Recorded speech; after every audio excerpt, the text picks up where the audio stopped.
இன்று பிறந்தநாள் காணும் இனிய உள்ளங்களின் நல்ல எண்ணங்கள் வெற்றி பெற்றிட எம்டிபி ஃபிக்சர் சேனலின் இனிய பிறந்தநாள் நல்வாழ்த்துக்கள். எம்டிபி ஃபிக்சர் சேனலை நீங்கள் சப்ஸ்கிரைப் பண்ணாமல் இருந்தீங்கன்னா சப்ஸ்கிரைப் பண்ணுங்கள், லைக் பண்ணுங்கள், ஷேர் பண்ணுங்கள் மற்றும் கமெண்ட் பண்ணுங்கள். மறக்காமல் பெல் ஐக்கானை கிளிக் பண்ணுங்கள். அப்போ தான் அடுத்தடுத்து போடுற வீடியோ நோட்டிஃபிகேஷனில் வரும். இப்போ ஒரு புது வீட்டில் வாஷ் பேசின் ஃபிட் பண்ண போயிருந்தாங்க. அந்த வாஷ் பேசின் ஃபிட்டிங் எப்படின்னு சொல்லிட்டு ஒரு வீடியோ பண்ணியிருக்கேன். இது உங்களுக்கு யூஸ் ஆகுங்கிற ஒரு நம்பிக்கையில் எப்படி ஃபிட் பண்ணுறதுன்னு பாருங்கள். ஃபஸ்ட்டு வாஷ் பேசினில் அந்த புஷ் வருங்க, அந்த பேசினோடையே வரும். அந்த புஷ்ஷை வச்சுட்டு ஹோல்ஸுடைய சென்டர் டு சென்டர் அளந்திங்கன்னா ஒரு 31 சென்டிமீட்டர் வரும். நீங்கள் ஃபிக்ஸ் பண்ணுற வாஷ் பேசின் எப்படி இருக்கோ அதுக்கு தகுந்த மாதிரி சைஸ் மாறுங்க. அதை கரெக்டாக மெஷர் பண்ணிக்கோங்க. செவுத்தில் மட்டத்தை கரெக்ட் பண்ணி அதில் ஒரு டாட் வச்சுக்கோங்க. ஃபஸ்ட்டு அது பார்த்திங்கன்னா கீழேருந்து மேலே வரைக்கும் என்ன சென்டிமீட்டர் ஹைட் இருக்கோ அதே ஹைட்டில் இந்தாண்டையும் ஒரு மார்க் பண்ணிக்கோங்க. 31 சென்டிமீட்டரில் முதல்ல ரசமட்டம் வச்சு ஹோல்ஸை மார்க் பண்ணிவிட்டு அப்புறமே ஹோல்ஸ் பண்ணுங்கள். இல்லைனா ஸ்கேலில் டேப்பில் அளந்து ஹைட்டு மட்டமாக இருக்கிற மாதிரி பாருங்கள். டைல்ஸுடைய கணக்கு வச்சு அதுலேயும் மார்க் பண்ணிக்கலாம். அடுத்து 31வது சென்டிமீட்டரில் மட்டம் பார்த்து ஒரு ஹோல்ஸ் பண்ணிக்கோங்க 5 mm பிட்டில். இது ஸ்டெப் பை ஸ்டெப்பாக ஹோல்ஸ் பண்ணுங்கள். ஸ்ட்ரெயிட்டாக நீங்கள் பெரிய ஹோல்ஸ் போடும்போது டைல்ஸ் விரிச்சல் வரதுக்கு வாய்ப்பு இருக்குது. அடுத்தது 10 mm. இந்த 10 mm பிட்டு போட்டு அதையும் ஹோல்ஸ் பெருசு பண்ணிவிட்டு நீங்கள் அந்த பிளாஸ்டிக் புஷ் என்ன எம்எம்னு பாருங்கள். அது 15 mm வருது. அதனால் பார்த்திங்கன்னா 5/8 பிட் ஒன்று ஒரு 15.5 mm பிட் போட்டு ஹோல்ஸ் பெருசு பண்ணிவிட்டேன். மொத்தம் 3 பிட்டில். அடுத்து அந்த பிளாஸ்டிக் ராவல் ஃப்ளக் அதாவது புஷ்ஷை ஃபிக்ஸ் பண்ணி இந்த காலரிக்கா போல்ட்டு 14-15 ஸ்பேனரில் 15 செட் ஆகிற மாதிரி நட்டு, இந்த நட்டை 2 போட்டு லாக் பண்ணிக்கோங்க. இல்லைன்னா டைட் வைக்கிறதுக்கு வாய்ப்பு இல்லை. இந்த மாதிரி லாக் பண்ணிவிட்டு மேல் நட்டில் 15 சைஸ் டபுள் எண்டு போட்டு நீங்கள் வெளியே ஒரு 1.25 இன்ச் நீட்டிகிட்டு இருக்கிற மாதிரி மட்டத்துக்கு டைட் வச்சுருங்க.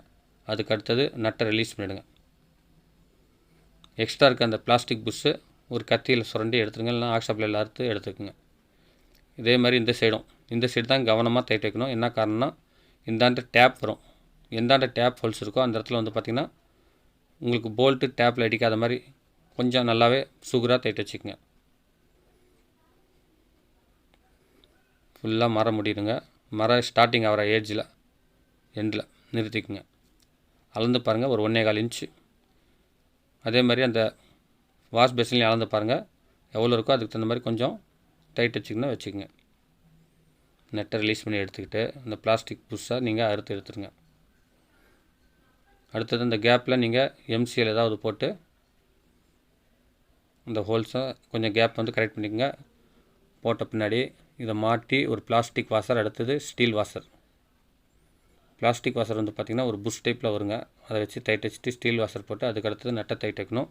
நட்டை ஓவர் டைட் வைக்காதீங்க. இந்த பேசின் உடையிறதுக்கு கூட வாய்ப்பு இருக்குது. உங்களுக்கு தேவைக்கு தகுந்த மாதிரி ஹைட்டை கொஞ்சம் ஏற்றி நீங்கள் சக்கை குச்சி வச்சு கேப்பெல்லாம் பார்த்திங்கன்னா எம்சிஎலோ இல்லை ஒயிட் சிமெண்ட்டை போட்டு டைட் வச்சுக்கோங்க. இந்த மாதிரி டேப் ஃபிட் பண்ணிக்கோங்க. அடுத்தது டேப்லேருந்து பிட்டு ஓஸ்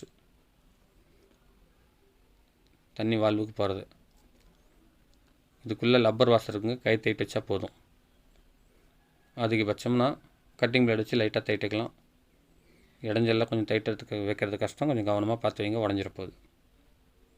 சும்மா கை டைட் வச்சாலே போதும். அதில் வாஷர் இருக்கும், லெதர் வாஷர்.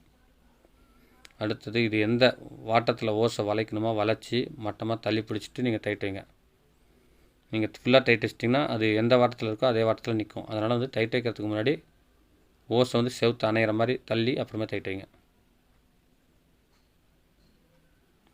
என்னுடைய சேனலை நீங்கள் இது வரைக்கும் சப்ஸ்கிரைப் பண்ணாமல் இருந்தீங்கன்னா மறக்காமல் சப்ஸ்கிரைப் பண்ணுங்கள் ஃப்ரெண்ட்ஸ். வீடியோ பிடிச்சிருந்தனா உங்கள் ஃப்ரெண்ட்ஸுங்களுக்கு ஷேர் பண்ணுங்கள். அடுத்தது இந்த ப்ராஸ் ஃபில்டர் வாட்டர் எக்ஸட்டர் அந்த பேசனில் டைட் வைக்கணும். லப்பர் வாஷர் ஒன்று இருக்கும், அதை கீழ் சைடு போட்டுக்கணும். முதல்ல அந்த எக்ஸட்டர் மட்டும் மாட்டிட்டு லப்பர் வாஷர் வச்சு இந்த ப்ராஸ் நெட் வச்சு டைட் வைங்க. இந்த டைட் வைக்கிறதுக்கு முன்னாடி கொஞ்சம் எம்சிஎல் அப்ளை பண்ணிட்டு டைட் வச்சிங்கன்னா லீக்கேஜ் கம்ப்ளைண்ட் இருக்காது. இல்லைனா கூட நீங்கள் டைட் வச்சுட்டு எம்சிஎல் சுற்றியும் அப்ளை பண்ணிக்கலாம். இல்லை உங்களுக்கு கலர் தகுந்த மாதிரி ஒயிட் சிமெண்ட்டில் கலர் கலந்து அதையும் நீங்கள் அப்ளை பண்ணிக்கிட்டால் லீக்கேஜ் ஆகாது. அடுத்தது ட்ரைனேஜ் ஹோஸ். இதை ஃபிக்ஸ் பண்ணுறதுக்கு முன்னாடி டைட் சரியில்லைன்னா கொஞ்சம் நூலை சுற்றிக்குங்க. சுகராக இருந்துச்சுன்னா அப்படியே தைச்சிக்கலாம். எந்த லெவல் வேணாலும் இந்த ஸ்ப்ரிங் டைப்பில் இருக்குது, அதை வளைச்சிக்கலாம். அது உள்ளே நுழையாத பட்சத்தில் அந்த எட்ஜில் இருக்க பிளாஸ்டிக் கொஞ்சம் அறுத்து உங்களுக்கு உள்ளே நுழைச்சி தள்ளி விட்ருங்க. அவ்வளோதாங்க, ஃபிட்டிங் ஓகே.